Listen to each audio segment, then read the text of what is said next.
When the 20th century began, the world was standing on the edge of unimaginable change. Empires stretched across continents, painting the globe in the colors of conquest. The British, the French, the Japanese, and the once great but fading empires of Europe. Yet beneath the polished surface of diplomacy and progress, dark forces brewed: ambition, vengeance, and fear. The First World War had left nations scarred. Millions were dead. Borders were redrawn with arrogance. Economies shattered. And the victors of that brutal conflict believed they had secured peace forever. But history had other plans. In the ashes of the old world, new ideologies began to rise. In Germany, humiliation and hunger fueled anger. A soldier named Adolf Hitler, once a mere messenger in the trenches, found power in the words of hate and nationalism. His voice echoed through broken streets, promising revival and revenge. Across the seas, Japan, an island empire hungry for resources and recognition, set its eyes on Asia. Italy, under Benito Mussolini, dreamed of restoring the ancient glory of Rome. The world, unknowingly, was preparing for its second act of chaos. The 1930s became a decade of defiance. As Europe and America struggled through economic depression, militarism rose like a storm. Nations began to rearm, treaties were ignored, and silence became complicity. The League of Nations, built to ensure peace, stood powerless, watching as aggressors tested the limits of the world's patience. Then, one by one, the dominoes began to fall. In 1931, Japan invaded Manchuria. The League condemned it, but did nothing. In 1935, Italy stormed into Ethiopia, its tanks crushing the last symbols of African independence. In 1936, Hitler reoccupied the Rhineland, violating the Treaty of Versailles, and again,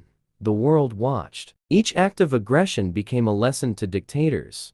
The world would not act. By 1938, the fuse was burning fast. Hitler's Germany annexed Austria, then demanded the Sudetenland from Czechoslovakia. Britain's Prime Minister Neville Chamberlain, desperate to avoid another war, flew to Munich and returned with a piece of paper, a promise of peace in our time. But within a year, that promise turned to ashes. On September 1, 1939, German tanks rolled into Poland. Blitzkrieg, the lightning war had begun. Within weeks, cities burned, armies crumbled, and the world realized the nightmare had returned. 2 days later, Britain and France declared war on Germany. The world was once again engulfed in flames. Empires old and new stood ready to collide. And this time, the battle would decide the future of humanity itself.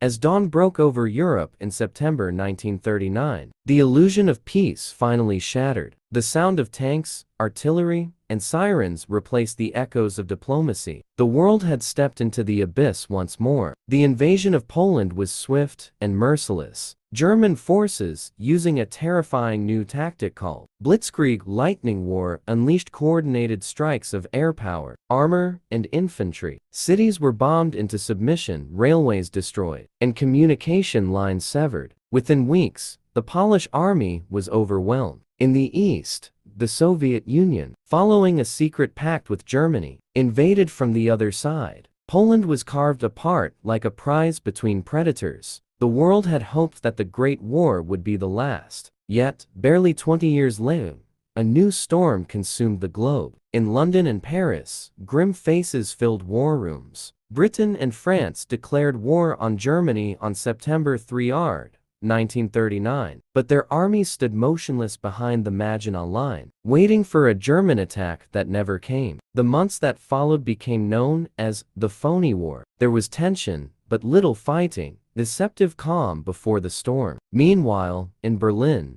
Hitler's confidence grew. His gamble had paid off. Europe's great powers had declared war, yet hesitated to act. The Nazi war machine continued to expand, fueled by industry, propaganda, and the blind loyalty of a nation hungry for power. German factories worked day and night, forging the tools of conquest. To the east, Joseph Stalin fortified his own empire. The Molotov-Ribbentrop Pact had given him time to rebuild, but he knew one day Hitler would turn his gaze toward Moscow. For now, they were uneasy partners in the division of Europe. Winter settled over the continent, and for a moment, the front lines froze. But in the shadows of that stillness, men prepared for the next great offensive. Then, in April 1940, Germany struck again with speed and precision. Denmark fell in a single day. Norway, with its strategic ports, followed soon after. Europe's northern flank was now under German control. And then came May 1940,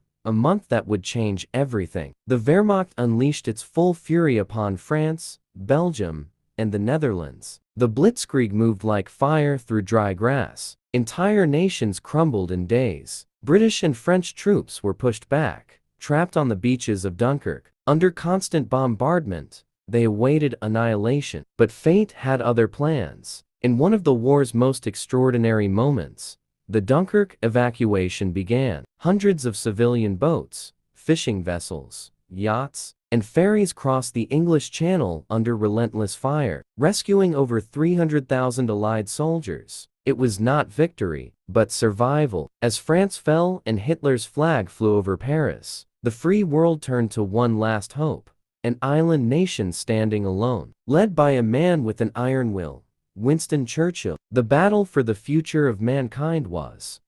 The year was 1940, and Europe stood in darkness. France had fallen. The Nazi war machine seemed unstoppable. The swastika flew across the continent, and one voice echoed across the airwaves, defying the tide of tyranny, the voice of Winston Churchill. We shall fight on the beaches. We shall never surrender. Britain now stood alone, an island fortress against the storm. The German plan, known as Operation Sea Lion, was clear: crush the Royal Air Force, invade the British Isles, and force surrender before the United States or the Soviet Union could intervene. For the first time, the skies would become the front lines of a global war. In the summer of 1940, the Battle of Britain began. The Luftwaffe, Germany's air force, launched wave after wave of bombers and fighters across the English Channel. Their mission was to destroy British airfields, radar stations, and the morale of a nation. But what they faced was unlike anything they had expected. The Royal Air Force RAF, though outnumbered,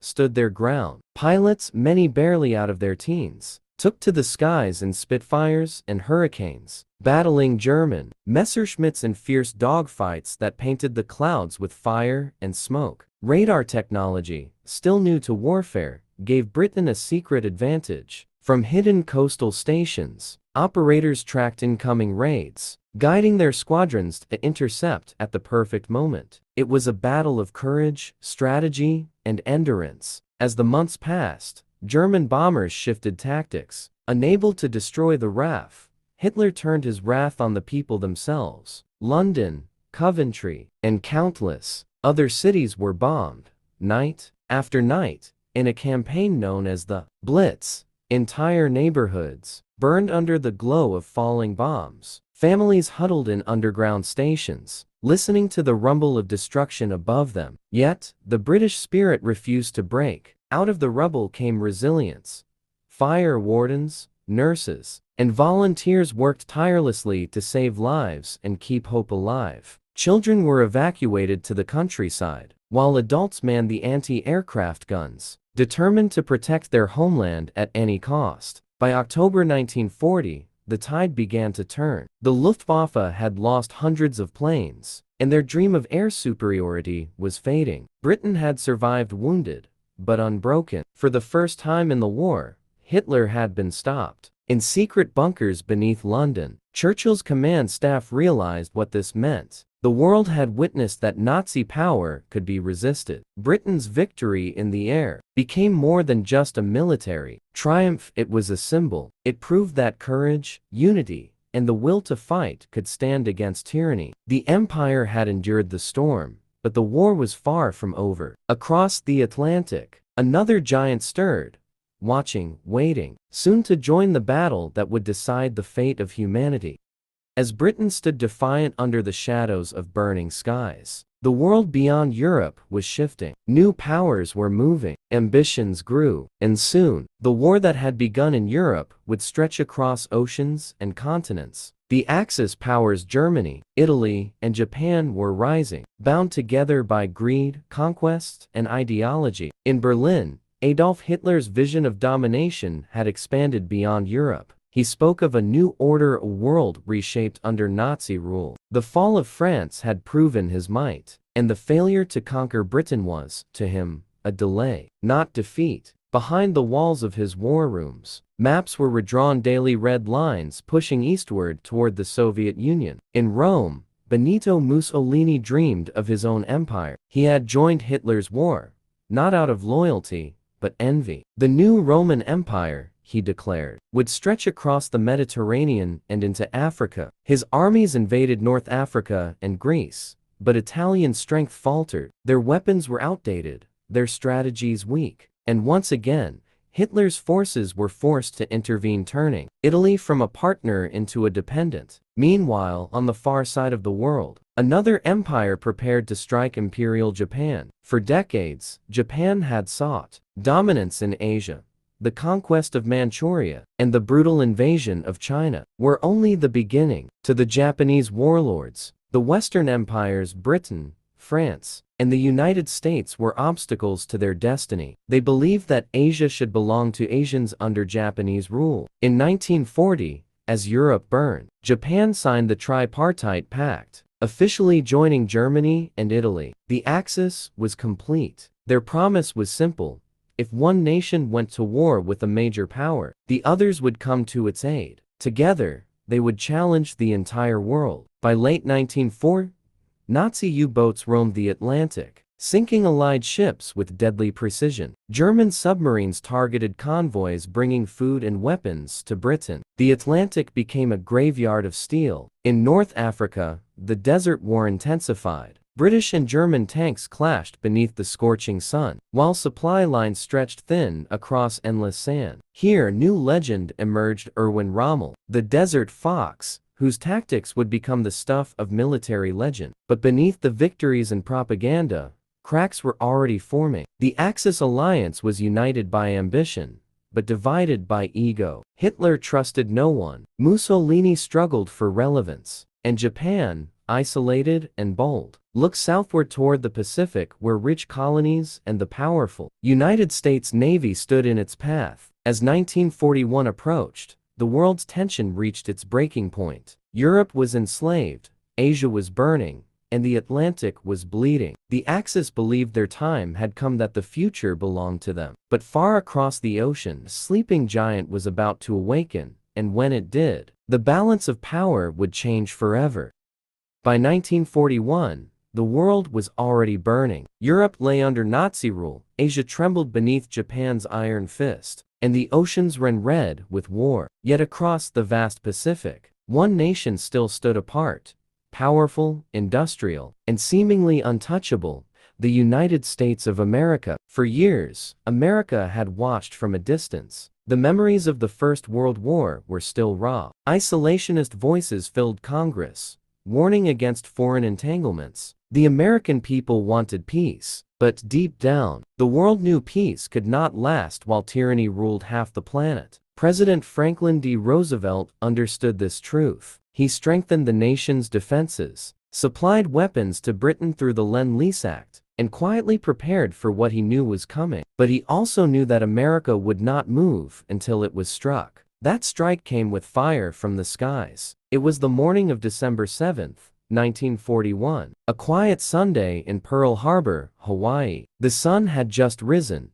painting the sea in gold, when the sound of engines broke the calm. Hundreds of Japanese aircraft appeared on the horizon, a wave of death, descending upon the unsuspecting U.S. Pacific Fleet. Bombs fell, torpedoes screamed through the harbor waters. Battleships, the pride of America's Navy, were torn apart in minutes. The USS Arizona exploded in a massive fireball, trapping over 1,000 sailors within its hull. Smoke filled the skies, the water boiled with oil and flame, and chaos consumed the harbor. Within 2 hours, over 2,400 Americans were dead. The next day, President Roosevelt addressed the nation. His words would echo through history: yesterday, December 7, 1941, a date which will live in infamy. The sleeping giant had awoken. In one unified voice, America declared war on Japan, and within days, Germany and Italy declared war on the United States. The conflict was now truly global, from the deserts of Africa to the frozen fields of Russia, from the skies of Britain to the jungles of Asia. The entire world was now engulfed in total war. Factories across America roared to life. Women filled the assembly lines,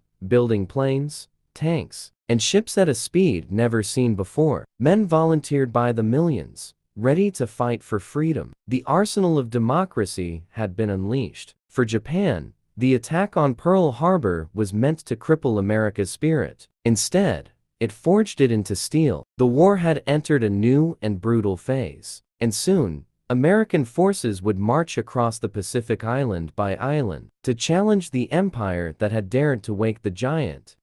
As the smoke from Pearl Harbor still drifted across the Pacific, another storm had already consumed the heart of Europe. In the summer of 1941, Hitler turned his gaze eastward, toward the vast lands of the Soviet Union. Despite his pact with Stalin, his ambitions knew no bounds. He saw Russia as both a resource and a battlefield for ideology, a war between fascism and communism, between conquest and survival. The operation was named Barbarossa, the largest invasion in human history. On June 22, 1941, over 3 million German soldiers, 3,000 tanks, and 2,000 aircraft surged across an 180-mile front. The surprise was total. Soviet border defenses crumbled under the relentless assault. Villages burned. Thousands were captured in days. The Blitzkrieg, which had crushed Europe, now tore into the east with terrifying speed. In the first few weeks, German armies advanced deep into Soviet territory through Belarus, Ukraine, and toward Smolensk. Cities fell, and millions of Red Army soldiers were encircled, trapped, and taken prisoner. The world watched in disbelief. It seemed as if nothing could stop the Nazi war machine, but the Soviet Union was unlike any enemy Germany had faced before. Behind the front lines,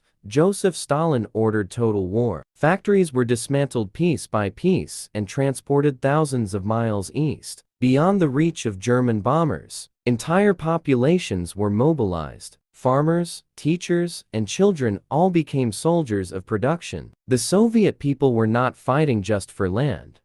They were fighting for existence. As summer turned to autumn, the German advance slowed. Supply lines stretched thin across endless plains. The once clear roads became seas of mud as the infamous Russian Rasputitsa, the season of mud, swallowed tanks and trucks alike. Still, Hitler pressed on, obsessed with one name: Moscow. He believed that if the Soviet capital fell, the war in the east would end. By October, German forces were within sight of the city. The Kremlin's spires loomed on the horizon. Panic gripped Moscow. Civilians dug trenches in the snow, preparing for the final assault. But then nature and Soviet resilience struck back. The temperature dropped below 30 C. German engines froze, weapons jammed, and soldiers died in their sleep. The Wehrmacht was not equipped for the Russian winter. And then came the counterattack. Fresh Soviet divisions, brought from the Far East, stormed into battle. The Red Army, led by General Zhukov, pushed the Germans back. It was the first major defeat for Hitler's army, and it shattered the illusion of Nazi invincibility. Operation Barbarossa had failed to achieve its goal. What began as a lightning war had turned into a brutal war of attrition. The Eastern Front had ignited, and it would become the bloodiest theater of the entire conflict, where millions would perish and empires would crumble. While the snows of Russia swallowed German ambition, far to the south, another war was raging, fought not in cities or forests, but across the burning sands of North Africa. Here, the desert stretched endlessly, a world of heat and dust, where survival itself was a battle. Yet it would become one of the most strategic arenas of World War II, a struggle that would decide control of the Mediterranean and the Suez Canal, the lifeline of the British Empire. In early 1941, Italy's colonial ambitions had faltered. Mussolini's forces, ill-equipped and poorly led, were driven back by the British. Rome's dream of African glory crumbled. Then, to rescue his ally and his pride, Hitler sent one of his most brilliant generals, Erwin Rommel, the man the world would come to know as the Desert Fox. Rommel arrived in Libya with a small but elite force, the Afrika Korps. His tactics were swift, daring, and unpredictable. He struck like lightning, outflanking and confusing his enemies. Even with limited resources, his mastery of maneuver warfare turned the desert into his battlefield. In a matter of weeks, he pushed the British back hundreds of miles, capturing territory and prisoners at a stunning pace. His legend grew with each victory, but the British were not finished. Under the command of General Claude Auchinleck, and later General Bernard Montgomery, the Allies reorganized. Convoys from America brought fresh tanks and supplies. The war in North Africa became a contest of endurance, not just of armies, but of logistics. Every gallon of fuel, every crate of ammunition, was as valuable as gold. The desert offered no mercy. Soldiers faced scorching days and freezing nights. Sandstorms blinded pilots and jammed weapons. Water was rationed. Yet both sides fought on, determined, desperate,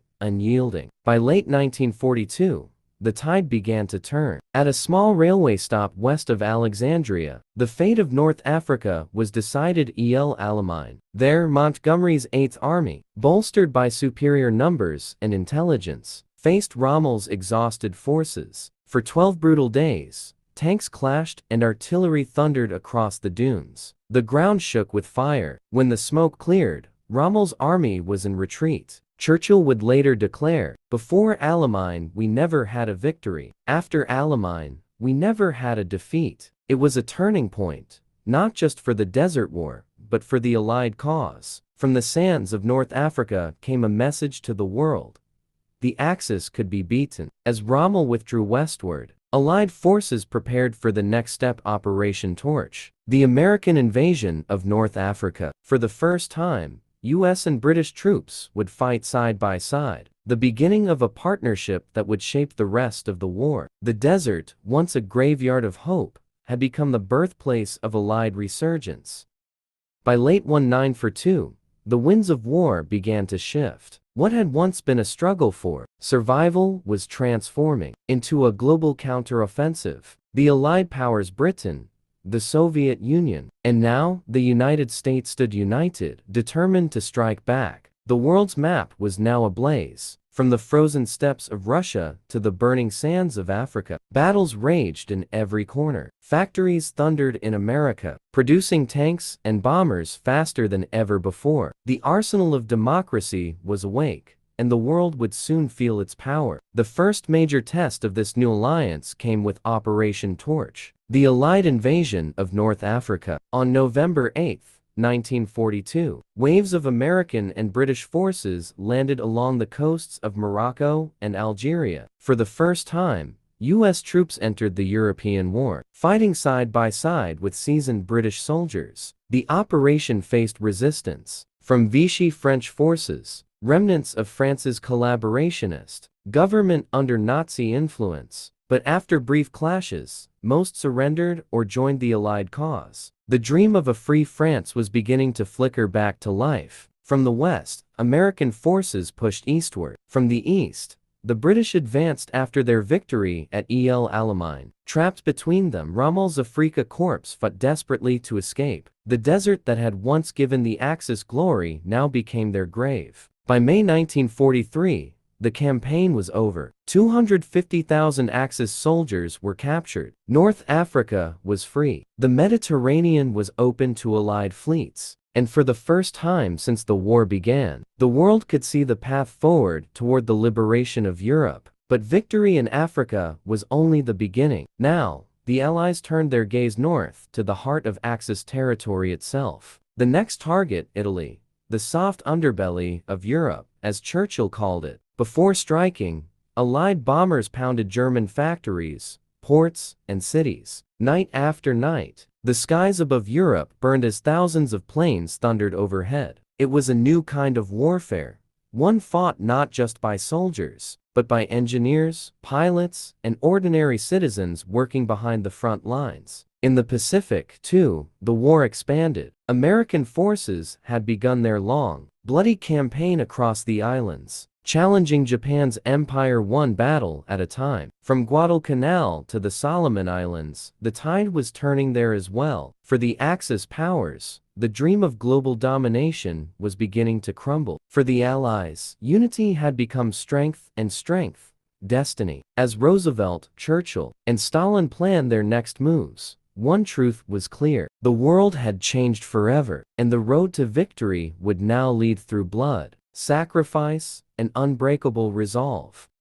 The fall of North Africa had opened the gates to Europe. For the first time in the war, Allied armies stood ready to strike at the Axis heartland. Their next target, Italy, the birthplace of fascism and one of Hitler's oldest allies. Winston Churchill called it the soft underbelly of Europe. But the battles to come would prove that Italy was anything but soft. In July 1943, the Allied Armada, the largest amphibious force the Mediterranean had ever seen, approached the shores of Sicily under the codename Operation Husky. Under the blazing sun, American, British, and Canadian troops stormed the beaches. The Axis defenders fought hard, but the weight of Allied air and naval power was overwhelming. After weeks of fierce combat through mountains and villages, Sicily fell, and with it came the fall of a dictator. Inside Italy, the war had brought only hunger and ruin. The people's faith in Mussolini had collapsed. On July 25, 1943, the fascist Grand Council turned against him. Mussolini was arrested, his empire crumbling around him. Italy, the first Axis nation, had begun to break apart, but Hitler would not let his ally go so easily. Even as the Italians sought peace with the Allies, German troops poured into the country, seizing control of the north. In a daring operation, Nazi commandos led by Otto Skorzeny rescued Mussolini from captivity, installing him as a puppet ruler in a new fascist state, the Italian Social Republic. Italy was now a battlefield divided half free, half enslaved. In September 1943, the Allies invaded mainland Italy. The landings at Salerno and Taranto met fierce resistance from German forces, determined to block their advance. Every hill, every river became a fortress. The Allies expected a quick campaign instead. They found themselves locked in one of the most grueling fights of the war. Through the mud and rain, they pushed northward. Towns like Naples, Monte Cassino, and Anzio became names etched in blood. At Monte Cassino, the ancient monastery centuries old, was bombed into ruins as Allied troops tried to break the German defensive line. The mountains burned, and soldiers from across the world, Americans, Poles, Indians, New Zealanders fought side by side in a struggle that lasted months. Finally, in June 1944, after nearly a year of brutal combat, Rome was liberated. Crowds filled the streets, cheering the arrival of the Allies. But even in victory, the cost was immense. The invasion of Italy had shown that the road to defeating fascism would be long and painful. Yet it also proved something great: that tyranny could be overthrown, that courage could rebuild nations, and that hope, once awakened, could never again be silenced.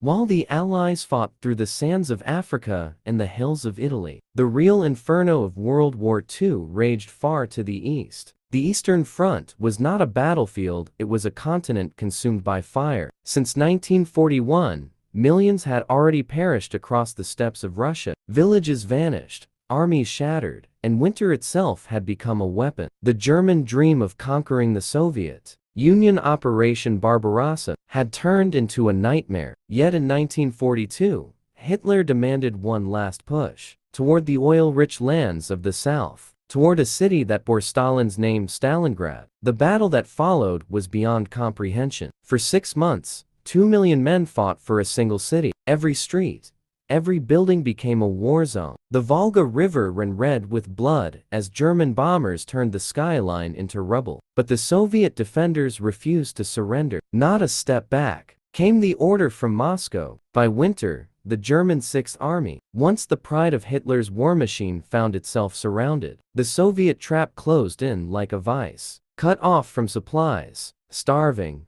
freezing and dying. The soldiers of the Reich begged for rescue that would never come. When they finally surrendered in February 1943, over 300,000 German troops were lost. Stalingrad became the symbol of Nazi hubris the moment the tide of war began to turn. But the Eastern Front was not done burning. In 1943, as both sides rebuilt, Hitler sought redemption in one final massive offensive Operation Citadel, targeting the city of Kursk. It was the largest tank battle in human history. More than 6,000 tanks, 2 million soldiers, and 4,000 aircraft clashed across the plains. The thunder of engines and cannons echoed for miles. Yet again, the Germans were stopped cold. Soviet defenses layered with mines, trenches, and artillery absorbed the blow and struck back harder. By summer's end, the Red Army had seized the initiative once and for all. From then on, the Germans would never again advance eastward. Instead, they would retreat step by bloody step all the way back to Berlin. Behind every victory, though,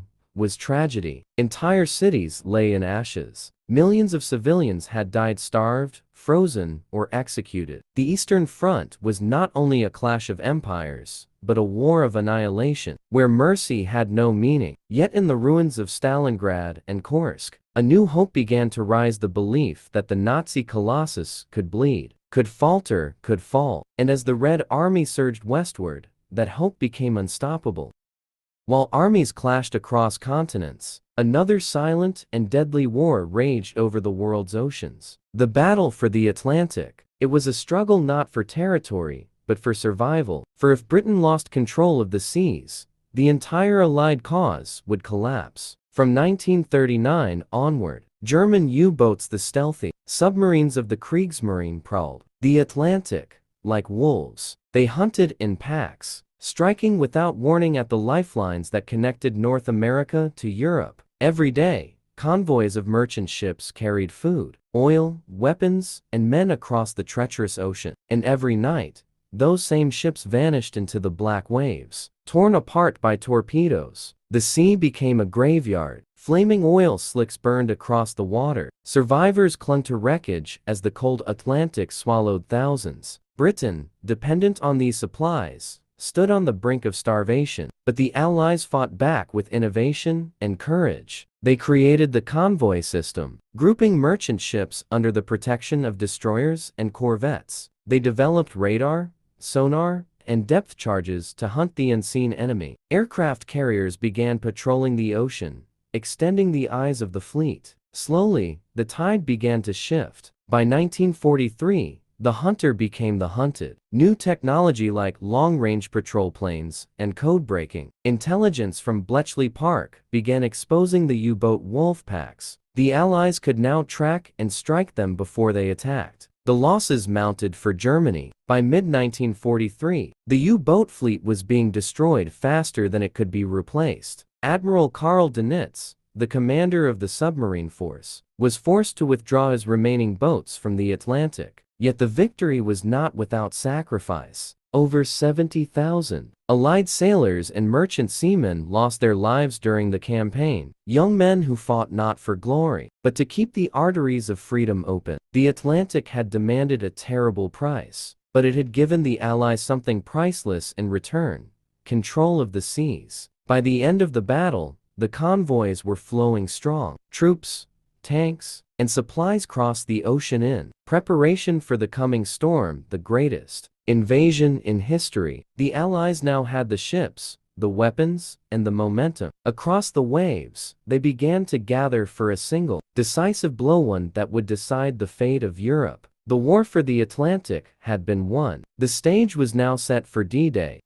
By 1944, the world was holding its breath. The Allies had reclaimed North Africa, invaded Italy, and pushed the Germans back across the skies and seas. But one great barrier still stood between freedom and tyranny: Fortress Europe. Across the English Channel, Hitler's armies had transformed the coast of France into an iron wall. Concrete bunkers, minefields, and gun emplacements stretched for hundreds of miles. The Atlantic Wall. It was designed to repel any invasion. Yet behind closed doors, Allied leaders were already planning the impossible: the liberation of Western Europe. The plan was called Operation Overlord, the largest amphibious invasion in human history. Months of preparation followed. British, American, Canadian, and Free French forces assembled across southern England. Ports overflowed with tanks and landing craft. Airfields filled with bombers and gliders. Every detail mattered. Every tide, every moon, every moment. To keep the Germans guessing, an elaborate deception was created. Operation Bodyguard. Fake armies, dummy tanks, and phantom radio transmissions convinced Hitler that the invasion would strike at Calais, not Normandy. Even General George S. Patton, one of the Allies' most famous commanders, was made part of the ruse. The Germans believed the lie completely. Meanwhile, the men who would storm the beaches trained in secrecy. They rehearsed assaults in the cold waters of Scotland and Devon. They learned how to navigate the deadly chaos of amphibious landings, how to fight through barbed wire, mines, and machine gun fire. Many of them knew, silently, that they might never return. As the weeks turned to days, tension grew. The skies above Europe thundered with Allied bombers, destroying railways, bridges, and communication lines. Resistance fighters inside France sabotaged trains, cut telegraph wires, and gathered intelligence. The continent itself seemed to tremble in anticipation. Then came the night of June 5, 1944. General Dwight D. Eisenhower, commander of the Allied Expeditionary Force, looked over the weather reports. Storms raged across the channel, dangerous for ships and aircraft alike. But a brief break was predicted for the next morning. Eisenhower paused, then spoke the words that would change history. "Okay, let's go." As the order spread, the greatest armada the world had ever known began to move. More than 5,000 ships, 11,000 aircraft, and 150,000 men prepared to cross the channel. On board, soldiers wrote final letters home. Chaplains prayed. Pilots checked their maps. The invasion of Europe was about to begin. D-Day was coming, and with it, the dawn of liberation. June 6, 1944. The world held its breath as dawn broke over the English Channel. Out of the mist, an armada emerged. More than 5,000 ships carrying the hopes of an entire generation. Operation Overlord had begun. This was D-Day, the day the free world struck back. In the cold early hours, Allied paratroopers dropped behind enemy lines. Thousands of men from the 82nd and 101st Airborne Divisions of the United States and the British 6th Airborne descended into the darkness over Normandy. Their mission, to capture bridges, sabotage German defenses, and block reinforcements. Many landed miles off course, their parachutes glowing white against tracer fire. Scattered and disoriented, they still fought on, turning chaos into victory through sheer determination. As dawn approached, the main assault began. 5 beaches: Utah, Omaha,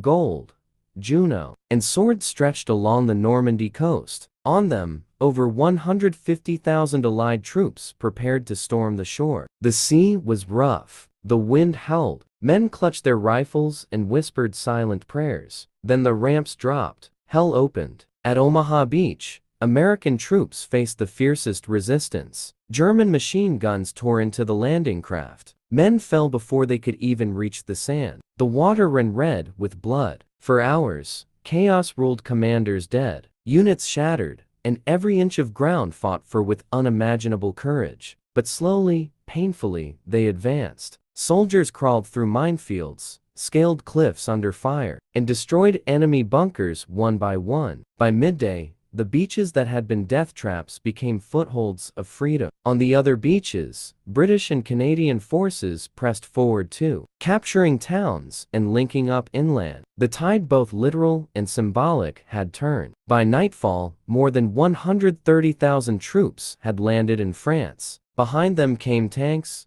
artillery, and endless convoys of supplies. The cost was staggering. Thousands killed or wounded. But the victory was undeniable. For the first time since 1940, Allied forces had returned to Western Europe. The liberation of the continent had begun. As the sun set over the shattered beaches, Eisenhower's words echoed across the channel. "You are about to embark upon the Great Crusade. The eyes of the world are upon you." Those words, carried on the wind, seemed to reach every soldier lying in the sand, every mother waiting at home, and every prisoner in a Nazi camp who dared to hope again. D-Day was not just a battle.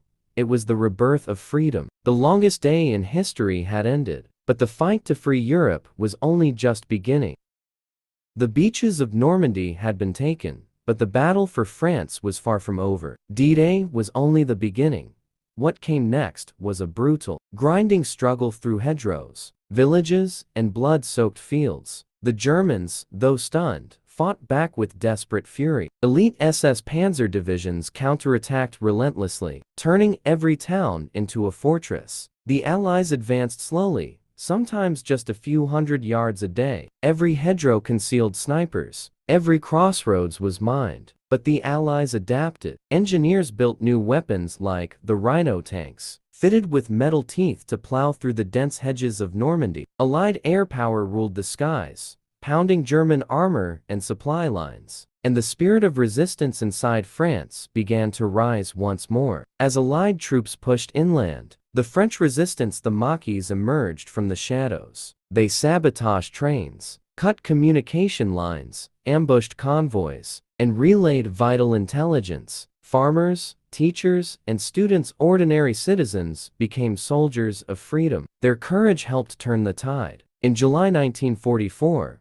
after weeks of bitter fighting, the Allies launched Operation Cobra, breaking through the German lines near Saint-El. American forces under General George S. Patton burst into open country, racing across France at lightning speed. His Third Army advanced so fast that supply trucks could barely keep up. At the same time, British and Canadian troops pressed east toward Cannes, locking German forces in place. The Allies then executed a brilliant encirclement at Falaise Pocket, trapping tens of thousands of German soldiers. The Nazi war machine in France was collapsing. And then came the moment France had waited for: Paris. After 4 long years under Nazi occupation, the heart of Europe's freedom beat once more. On August 25, 1944, French forces under General Philippe Leclerc, alongside the U.S. 4th Infantry Division, entered the city. The resistance rose in open revolt, seizing key buildings and battling German troops in the streets. As the bells of Notre Dame rang out, crowds flooded the boulevards. The tricolor flag flew once more. Above the Eiffel Tower, General Charles de Gaulle walked proudly down the Champs-Élysées, declaring. By late 1944, the Nazi Empire that had once stretched from the Atlantic to the gates of Moscow was collapsing. Germany was being crushed from all sides, the Allies closing in from the west, and the Red Army thundering from the east. But Hitler, blinded by pride and madness, refused to surrender. Instead, he demanded that his shattered armies fight to the last man. The Allies pressed forward relentlessly. In September, Operation Market Garden, an ambitious plan to seize bridges in the Netherlands, was launched by the British. Under Field Marshal Montgomery, paratroopers dropped deep behind enemy lines, capturing key bridges at Eindhoven and Nijmegen. But at Arnhem, the plan faltered. German forces regrouped faster than expected, surrounding the airborne troops. For 9 days, they held out against impossible odds before being overrun. The dream of ending the war by Christmas vanished in smoke. Meanwhile, the Soviets unleashed their full fury on the Eastern Front. Operation Bagration, launched in the summer of 1944, annihilated the German Army Group Center, one of Hitler's strongest forces. Entire divisions vanished in the forests of Belarus. The Red Army liberated Minsk, Vilnius, and Warsaw, driving ever closer to Berlin. Germany's once invincible Wehrmacht was now fighting for survival. Inside the Reich, the reality of defeat began to sink in. Allied bombers reduced German cities to rubble. Hamburg, Cologne, Dresden, names that became synonymous with fire and death. The sky itself seemed to burn as thousands of tons of bombs fell, night after night. Civilians huddled in cellars, praying for the thunder to stop. And yet, the Nazi regime continued its madness. Millions of Jews, Poles, and prisoners of war were still being murdered in the concentration camps. Even as the front lines collapsed, Trains kept rolling toward Auschwitz and Treblinka, the machinery of genocide running until the very end. But resistance grew stronger with every passing day. German generals, aware of the inevitable, began to defy Hitler's suicidal orders. In July 1944, a group of officers led by Colonel Claus von Stauffenberg tried to assassinate him with a hidden bomb at his headquarters, the Wolf's Lair. The attempt failed, and the conspirators were executed. But the message was clear within his own ranks. Faith in Hitler was dying. By the end of 1944, the German army was battered, the people were starving, and the walls of the Reich were closing in. Yet Hitler still believed in a miracle, still dreamed of turning the tide, and in December, he would make one last, desperate gamble, a final counterattack that would plunge Europe into one more inferno. The end of the Third Reich had begun, but before its death, it would strike back one last time. In December 1944, as winter gripped Europe, many believed the war was nearly over. Allied forces had liberated France, reached Belgium, and were preparing to cross into Germany itself. But Adolf Hitler had one final card to play, a desperate counterattack meant to split the Allied armies and seize the port of Antwerp. The plan was audacious, reckless, and born of delusion. If successful, it could turn the tide once more. If it failed, it would destroy Germany's last remaining strength. Its name, Operation Watch on the Rhine, but history would remember it as the Battle of the Bulge. Before dawn on December 16, 1944, under the cover of fog and snow, 250,000 German soldiers and 1,000 tanks smashed into the thinly held American lines in the Ardennes forest of Belgium. The attack was sudden, brutal, and overwhelming. Entire units were caught off guard, roads jammed with retreating vehicles, communication collapsed. The once quiet forest erupted into chaos. German tanks, including the fearsome Tiger Eyes, roared through the snow, crushing everything in their path. Villages burned, and icy winds carried the sound of distant gunfire. For the first time since D-Day, the Allies were pushed backward. A massive bulge formed in the front line, a wound in the Allied advance that gave the battle its name. In the midst of this chaos, acts of courage became legend. At the town of Bastogne, the U.S. 101st Airborne Division surrounded, cut off, and outnumbered refused to surrender. When the Germans demanded their capitulation, General Anthony McAuliffe gave a one-word reply that echoed through history: nuts. With little food, ammunition, or medical supplies, the men of Bastogne held out in freezing conditions. They fought from cellar to cellar, resisting wave after wave of attacks. Then, on December 26, the sound of tank engines signaled their salvation. General George S. Patton's Third Army had broken through to relieve them. From that moment, the tide turned once again. The weather cleared, allowing Allied aircraft to strike German columns from above. The Luftwaffe, once mighty, could no longer compete. By January 1945, the German offensive had been completely crushed. Their losses were catastrophic. Tens of thousands of men, thousands of tanks, and the last of their fuel reserves. The Battle of the Bulge was Hitler's final gamble and his final failure. The German army, exhausted and broken, could no longer recover. The road to the Rhine, and beyond it to Berlin, now lay open. But victory came at a terrible price. Over 80,000 American soldiers were killed, wounded, or captured. Snow-covered fields were littered with frozen bodies. A grim reminder that even in its death throes, the Third Reich could still kill. The Bulge had been beaten back, but the shadow of war still loomed ahead. The final march into Germany and into history was about to begin. The winter snows of the Ardennes were still melting when the Allies began their final push into Germany. The Battle of the Bulge had failed. Hitler's armies were bleeding, his air force shattered, his fuel nearly gone. But one great obstacle still stood in the Allies' path: the Rhine River, the natural barrier protecting the heart of the Reich. For centuries, the Rhine had symbolized the strength of Germany, a wall of water and stone. Now, it was the last line of defense between the Allies and Berlin. Hitler ordered his troops to destroy every bridge and defend the river at all costs. But history, once again, would not wait for him. By March 1945, Allied armies lined the western bank of the Rhine from north to south. British forces under Field Marshal Montgomery prepared massive crossings in the north, while the U.S. First and Third Armies probed for weaknesses further south. Then came a moment no one had expected,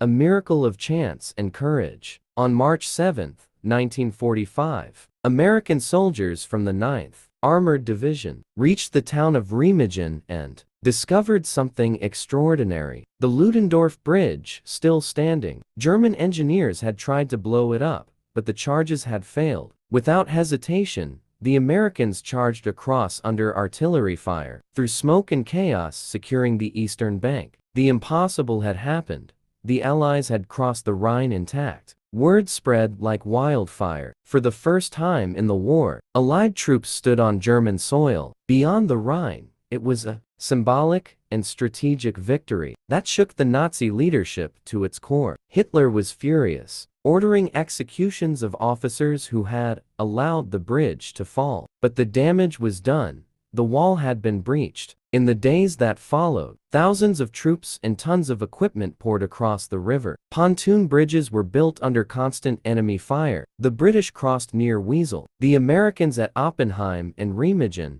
and the French at Speyer. Everywhere, the German defenses crumbled. The Allies now fanned out across Germany in a final, unstoppable advance. Cities like Cologne, Frankfurt, and Stuttgart fell one after another. Yet amid victory, the soldiers saw devastation, towns reduced to rubble, refugees flooding the roads, and the faces of civilians who had lived too long under tyranny. For the first time, the Allies glimpsed the full horror of Hitler's war. As they moved deeper, they began discovering the concentration camps, places like Buchenwald and Dachau, where unspeakable crimes had been committed. The liberation of Europe was no longer just about winning a war.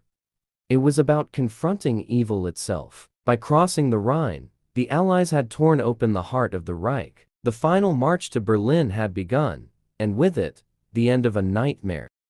Berlin, the beating heart of the Nazi Empire, now stood surrounded. Once the proud capital of Hitler's thousand-year Reich, it was reduced to a fortress of ruins and desperation. By April 1945, Soviet artillery could be heard thundering on the city's outskirts. The Allies had advanced from all sides, crushing resistance and reclaiming Europe piece by piece. Now, only one battle remained: the battle for Berlin. The Red Army, led by Marshal Zhukov and Marshal Konov, encircled the city from the east, south, and north. Over 2 million Soviet soldiers prepared for the final assault. While inside the city, a few thousand German troops, along with old men, women, and teenage boys of the Volkssturm, stood ready to defend their doomed capital. Hitler refused to flee. He called it Germany's destiny to fight or die in its capital. On April 16, 1945, the Soviets launched their final offensive across the Oder River. The sky lit up with over 20,000 artillery guns, one of the greatest bombardments in history. Berlin trembled.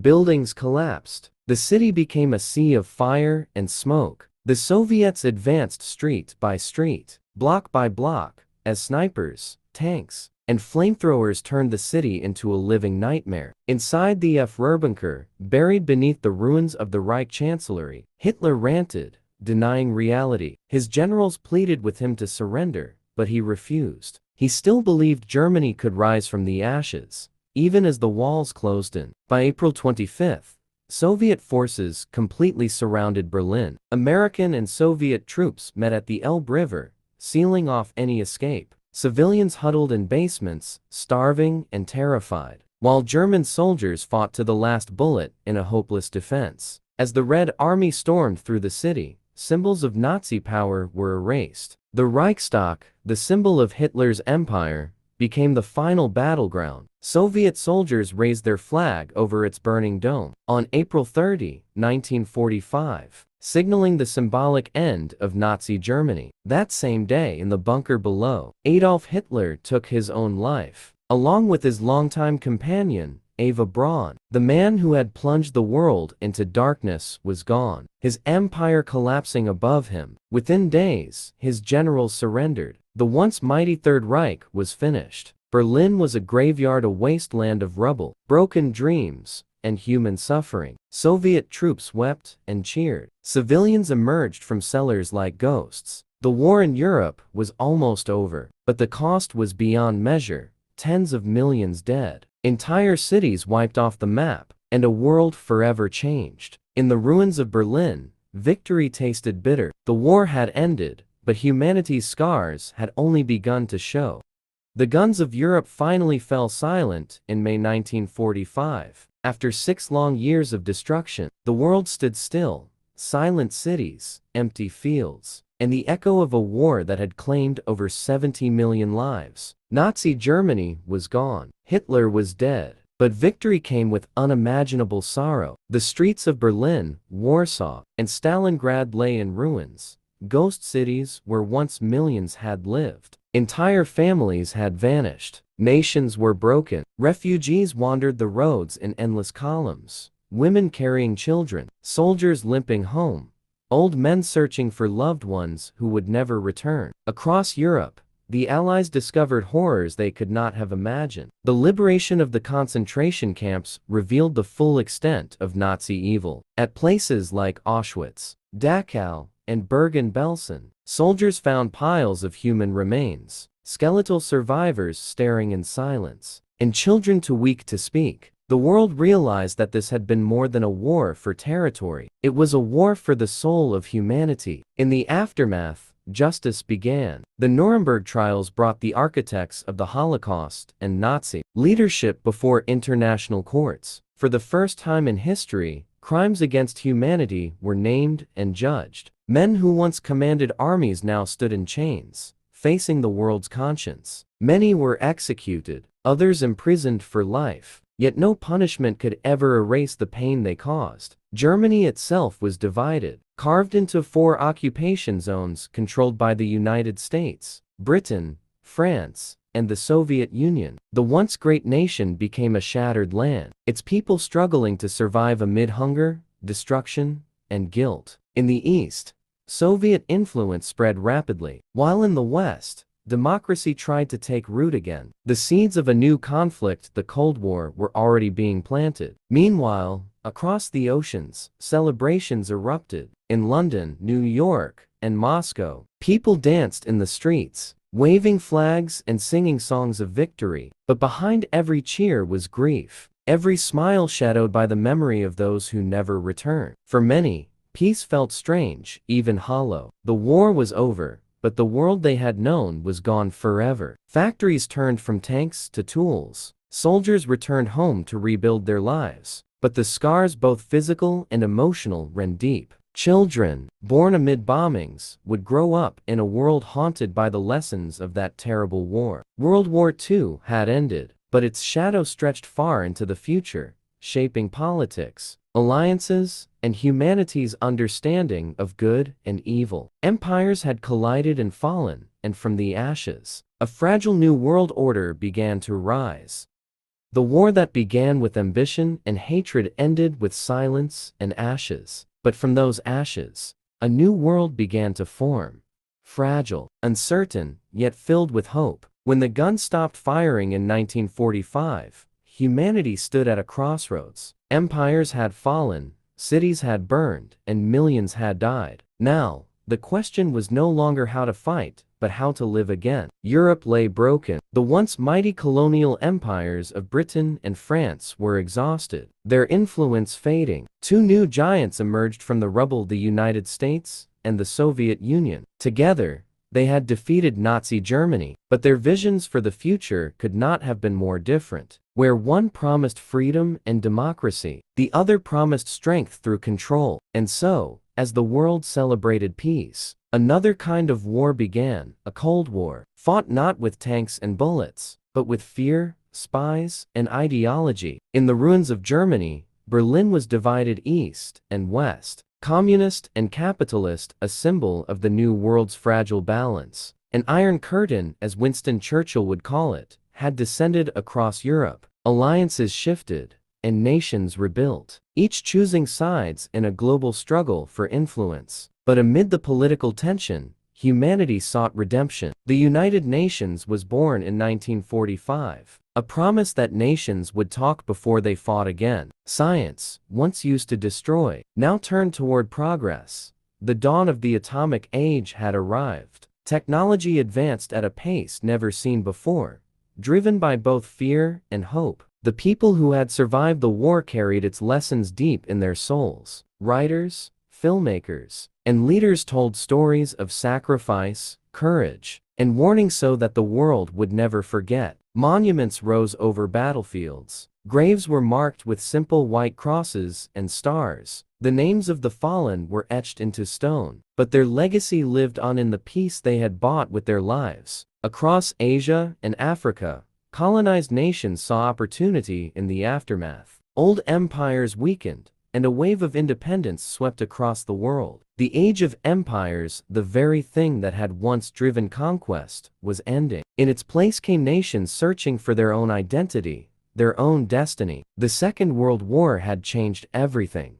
Borders, power, technology, and human conscience. It revealed both the darkest and brightest sides of mankind. It showed how hatred could destroy millions, and how courage, unity, and sacrifice could rebuild the world. When the empires collided, the world was shattered. But from those broken pieces, a new humanity emerged, cautious, wiser, and forever aware that peace is the most fragile empire of all.